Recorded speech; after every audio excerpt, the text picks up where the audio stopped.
കേരളത്തിന്റെ രാഷ്ട്രീയ ചരിത്രത്തിൽ പുതിയൊരു അധ്യായം കുറിച്ചുകൊണ്ട് വി.ഡി. സതീശൻ നയിച്ച പുതുയുഗയാത്ര തിരുവനന്തപുരത്ത് സമാപിച്ചിരിക്കുകയാണ്. സമാപന സമ്മേളനത്തിൽ നമ്മുടെ പ്രിയ നേതാവ് AICC general secretary KC Venugopal നടത്തിയ തീപ്പൊരി പ്രസംഗമാണ് ഇപ്പോൾ രാഷ്ട്രീയ കേരളത്തിലെ ഒരു ചർച്ചാ വിഷയം എന്ന് തന്നെ പറയാം. നരേന്ദ്രമോദിയെയും പിണറായി വിജയനെയും ഒരുപോലെ കടന്നാക്രമിച്ചുകൊണ്ട് കോൺഗ്രസിന്റെ കരുത്ത് എന്താണെന്ന് അദ്ദേഹം ലോകത്തിന് കാട്ടിക്കൊടുത്തു. പ്രസംഗത്തിന്റെ തുടക്കത്തിൽ തന്നെ പ്രധാനമന്ത്രി നരേന്ദ്രമോദിക്കെതിരെ അദ്ദേഹം ഉയർത്തിയ വെല്ലുവിളി സോഷ്യൽ മീഡിയയിൽ വൈറലായിരിക്കുകയാണ്. കുട്ടിക്കാനം മരിയൻ കോളേജിൽ വിദ്യാർത്ഥികൾക്കൊപ്പം തറയിലിരുന്ന് സംവദിച്ച രാഹുൽ ഗാന്ധിയുടെ ആ വിനയത്തെയും ലളിത ജീവിതത്തെയും അദ്ദേഹം എടുത്തു പറഞ്ഞു. രാഹുൽ ഗാന്ധി ഇരുന്നതുപോലെ തറയിലിരിക്കാൻ നരേന്ദ്രമോദിക്ക് കഴിയുമോ എന്ന് അദ്ദേഹം വെല്ലുവിളിച്ചു. 10-12 വർഷമായി ഒരു പത്രസമ്മേളനം പോലും നടത്താൻ ധൈര്യമില്ലാത്ത മോദിക്ക് ജനങ്ങളുടെ ചോദ്യങ്ങളെ നേരിടാൻ ഭയമാണ് എന്ന് അദ്ദേഹം ഓർമ്മിപ്പിച്ചു. ടെക്നോ പാർക്കിലെ IT വിദഗ്ധരുമായി മണിക്കൂറുകളോളം സംവദിച്ച രാഹുൽ ഗാന്ധിയുടെ അറിവിനെയും നിശ്ചയദാർഢ്യത്തെയും അദ്ദേഹം പ്രശംസിച്ചു. തുടർന്ന് കേരളത്തിലെ പിണറായി സർക്കാരിനെതിരെ രൂക്ഷമായ വിമർശനങ്ങളാണ് അദ്ദേഹം ഉന്നയിച്ചത്. കഴിഞ്ഞ 10 വർഷമായി കേരളത്തെ ഭരിച്ചു മുടിച്ച ഒരു സർക്കാരിന്റെ പടിയിറക്കത്തിനായാണ് ജനങ്ങൾ കാത്തിരിക്കുന്നതെന്ന് അദ്ദേഹം പറഞ്ഞു.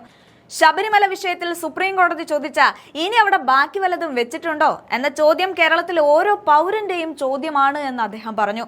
കേരളത്തിന്റെ ഖജനാവിൽ ഇനി വല്ലതും ബാക്കി വെച്ചിട്ടുണ്ടോ എന്നും പിണറായി വിജയൻ മറുപടി പറയണം. പിൻവാതിൽ നിയമനത്തിലൂടെ സ്വന്തം ബന്ധുക്കളെയും പാർട്ടി പ്രവർത്തകരെയും തിരികെ കയറ്റിയപ്പോൾ PSC റാങ്ക് ലിസ്റ്റിൽ വന്ന പാവപ്പെട്ട ഉദ്യോഗാർത്ഥികളുടെ സ്വപ്നങ്ങൾ തകർത്തതിനെ അദ്ദേഹം ശക്തമായി ചോദ്യം ചെയ്തു.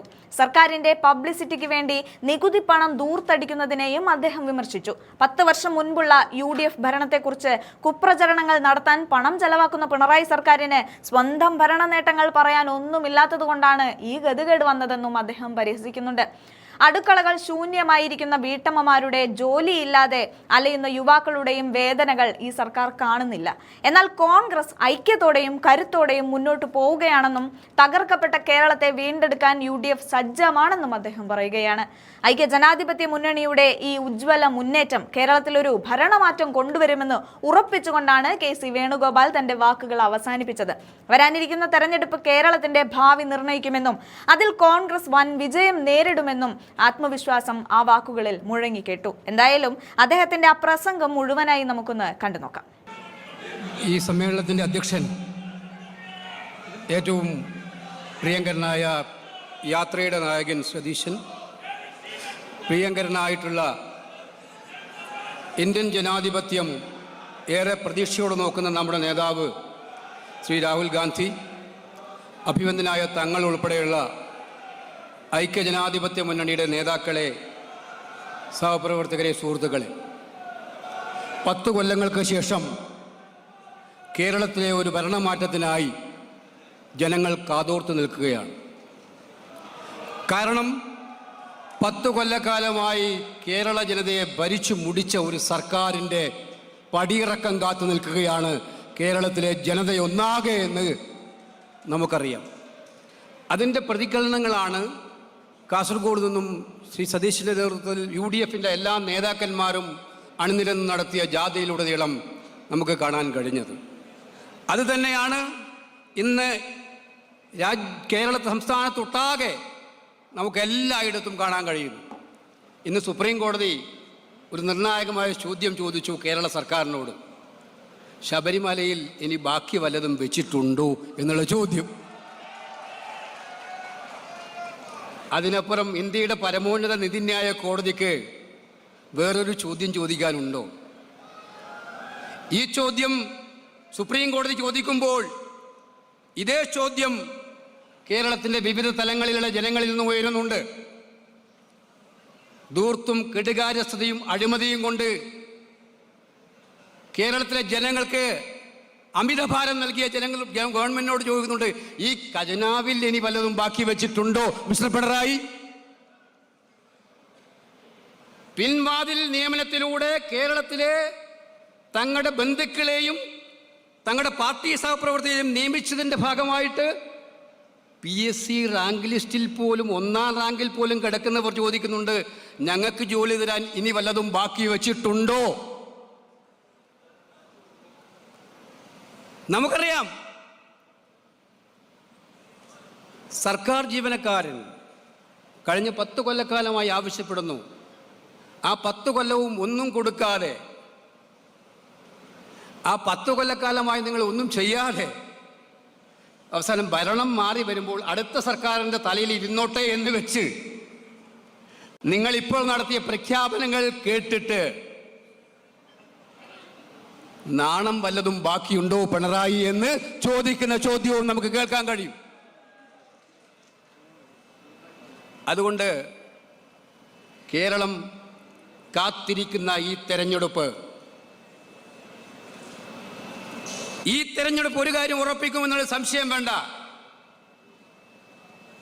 വിലക്കയറ്റം കൊണ്ട് പാവപ്പെട്ട വീട്ടമ്മ പൊറുതിമുട്ടുകയാണ്. അടുക്കള മുഴുവൻ കാലിയാണ്.